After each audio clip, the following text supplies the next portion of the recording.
We're always keeping an eye out for agents that, well, feel like they could actually make a difference. Tools that can really take complex tasks off your plate. Right.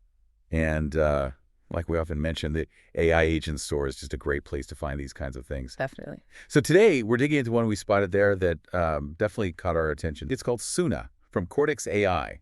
That's right. Yeah, Yeah. Suna. They're pitching it as a what they call a generalist AI agent. Generalist. Okay. Yeah, think of it like its main goal is to tackle complex, real-world tasks autonomously without you having to constantly step in. Handling complex stuff on its own. Yeah.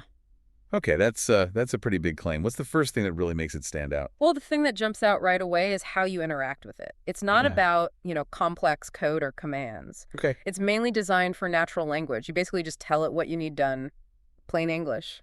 So you just sort of speak the goal into existence, describe what you want, and Suna works out the how. That's the core idea, yeah. You describe the workflow you want, or maybe the final thing you need, and Suna tries to figure out the steps and, well, run with it. And, for a lot of people checking out this space, there's something else about Suna that's really key, something that kind of shifts things. It's open source. Oh, absolutely. That's huge. Making an agent that aims to do this kind of thing and making it open source, that's a pretty significant move. Why is that so important, you think? Well, it just opens the door wide, right? The whole community can look under the hood, they can experiment, they can even help build it. It really changes who gets to build and understand these more sophisticated agents. Right, it's not locked away somewhere. Yeah. Okay, so let's get into the nuts and bolts then. What kind of complex real-world tasks are we talking about? What can it actually do? So the description says it lets users delegate these multifaceted workflows. It's not just for one little thing. It bundles together several key skills you need for, working online today. Like what, specifically? What are the actual tools in its toolkit? Think about things like navigating the web, browsing sites, finding info. Standard stuff, okay. Then there's extracting data from those sites. It can also generate documents, different kinds, based on what it finds or what you give it. And this is important. It can do system-level operations, like interact with your computer's OS. Whoa, okay. Browsing, data scraping, making documents, and interacting with the operating system. Yeah. That's quite a range. How does it manage all that just from, me talking to it? Right. That's where the tech underneath comes in. The sources mention it has a modular architecture built with tech like TypeScript and Python. Okay, modular architecture. If I'm not, super technical, what does that actually mean for how it works? Why should I care? That's a good question. Think of it like having different specialized tools that all plug into one main system. Gotcha. And that modular design is really key because it lets it do different kinds of automation. So there are specific modules for browser automation, literally driving a web browser like a person would. Then there are modules for running command line stuff, talking to your computer's terminal. And it also supports API integrations. APIs. So it can talk directly to other software, other services online. Exactly. So that modular thing isn't just like a technical footnote. It defines how it interacts with the world. It has these different ways to act through a browser, system commands, or talking to other apps via APIs. Right. Different hands it can use depending on the task. Precisely.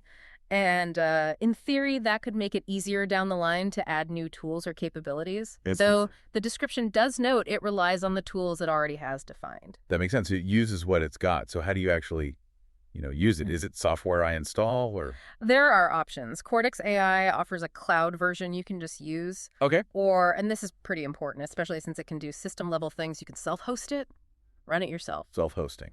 That sounds like it gives you a lot more control. Absolutely. Over your data, the environment it runs in, maybe even tweaking how it works. Yeah, for people or businesses worried about security or data privacy or wanting to customize it heavily, that self-hosting option seems really valuable. For sure. It's for those who want more than just a, black box service. Okay, let's talk autonomy. That's always the big question with these agents, right? Yeah. How much can Suna actually do on its own after you give it a job? The sources give a specific number, actually, 78% autonomy. 78%. Wow, that's specific. What does that number really mean? What's the logic behind it? Well, it seems to reflect its ability to carry out tasks with multiple steps without needing constant input. Okay. So say you give it a job that needs several actions, one after another, go to a website, pull some data, then make a report. Right. It can often chain those steps together itself, based on your first instruction. It doesn't necessarily need you to approve every single little step. It handles a big chunk of the workflow independently. So it takes the big goal, breaks it down, and just runs through the steps, mostly without needing a go-ahead for each one. That's the 78%. That seems to be the idea. And like we said, because it's open source, technically you could potentially customize those workflows yourself, maybe even push that autonomy higher for tasks you care about. Okay, so if it's 78% autonomous, Yeah. what's the other 22%? Where does it, get stuck or need help? The limitations mentioned seem to be mainly two things. First, it relies on those tools it already The has. predefined modules we talked about. Exactly. If a task needs something it doesn't have a module or an API for, well, it can't do it. It's limited by its current toolkit. Right. You can only play the instruments it knows how to play. Yep. And the second thing is it needs that initial instruction from you, that natural language input. Ah, Suna isn't really designed to figure out what you need done all by itself. It acts on the tasks you assign. It's a powerful helper, but you're still directing the show. got it. That clarifies the boundaries. Very autonomous inside the task you set, but you set the task. Okay, so who is this really for? Who benefits most from this kind of generalist agent? The material points to a few professions where automating these sorts of digital workflows is a big win. Like who? We're talking researchers, data analysts, digital marketers, business consultants, even software developers. Okay, yeah, those roles definitely involve a lot of jumping between different tools, different websites, managing information. Can you give some solid examples? Like, how would a marketer actually use Suna? Sure. Take market research. A marketer or consultant might need to research competitors for a client. That usually means hours of visiting websites, digging up pricing, looking at their online ads, maybe their blog. Yeah, it's a grind. It's a whole process, right? Yeah. Browsing, extracting data, then organizing it into a report. And Suna could potentially automate a lot of that. You tell it like, research competitors X, Y, and Z, find their main product features, and put it in a comparison chart. Exactly that kind of thing. Or lead generation. That can be super tedious. Tell me about it. Imagine needing to find potential clients in a specific niche or location. Suna could potentially go find that info online, maybe pull out contact details or company info, and maybe even draft some initial outreach messages based on rules you set. Wow, so not just finding the list, but starting the action. That saves a ton of time. Yeah. What about researchers? You mentioned them. They deal with mountains of papers. Yeah, summarizing and cross-referencing scientific literature. That's a classic example. Yeah. Researchers spend ages reading papers, pulling out key findings, comparing methods, trying to see the big picture across many studies. Right. Suna could potentially fetch relevant papers, maybe pull out the abstracts or specific data points you need, and help spot connections or differences between them. That could seriously speed up the lit review stage. Frees up the researcher for the, actual thinking part. Mm-hmm. Any other examples? Maybe something less academic? How about planning business trips? Okay. That involves juggling flight options, hotel searches, meeting addresses, maybe checking local transit, finding restaurants, and then putting it all into an itinerary. Yeah, definitely multi-step. Suna could potentially gather all that info from different travel sites, maybe your calendar, and structure it into a neat plan or document. Okay, that shows how it integrates different types of info from various places. What about developers or, say, SEO folks? Doing SEO audits. That involves checking site structure, keywords and content, backlinks, page speed, mobile friendliness. It's a detailed checklist using various data sources. Very process-driven. Right. Suna could potentially run through many of those checks and generate a report highlighting what needs fixing for better optimization. So the common thread in all these examples seems to be delegating those really time-consuming workflows, the ones where you're constantly switching between websites, grabbing bits of data, and trying to put it all together. Exactly. It tackles that digital busy work so you can focus on the bigger picture, the strategy, or the analysis. It's like an automated knowledge worker for these common digital chores. That's a good way to put it. That's the core promise. Okay, shifting gears a bit to the business side.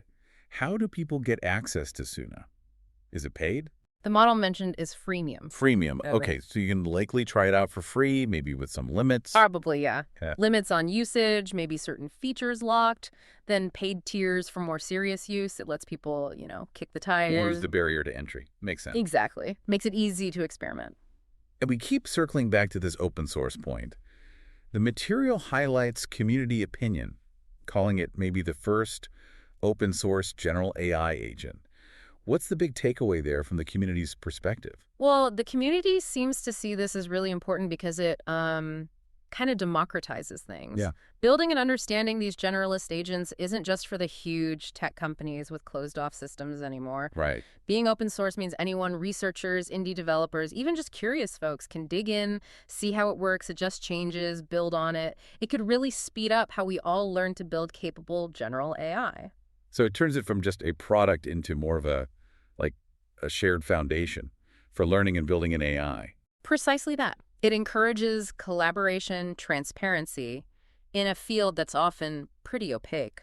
The popularity level mentioned is 59%. What does that number suggest? That seems to indicate, pretty solid interest and adoption. It's not some super obscure tool. It's gaining ground with the people it's aimed at. Makes sense. And the industries listed match up perfectly with the examples we talked through. Business automation, research, marketing, software development. Yeah, those are definitely the places where automating these complex digital tasks offers really clear, immediate value, saving time, boosting efficiency. Okay, so let's try and wrap this up. What we've gathered about Suna by Kortix AI, it's positioned as this powerful open source generalist agent. The main idea is automating those complex multi-step tasks you do online every day. And you drive it mainly with just, plain English instructions. Right. It's meant to be that digital helper you can hand off big workflows to, using its built-in skills for web stuff, data, documents, even system tasks. It definitely makes you think about, well, how much of what we call work online could potentially be handled by agents like this? It really does. And the fact that Suna is open source brings up a really interesting question, doesn't it? Hmm. Could these community-driven open projects start to seriously challenge the big closed models in how general AI develops going forward? That's a fascinating thought to chew on. Could openness actually outpace the closed giants in the long run? Something to consider. Yeah. So if you're listening and this sounds interesting, if you want to check out Suna for yourself, you can find more info over at aiagentstore.ai. Yeah, definitely worth exploring how its capabilities might fit into your own daily grind. And as always, thanks so much for rating this conversation. It really does help us keep bringing these explorations to you.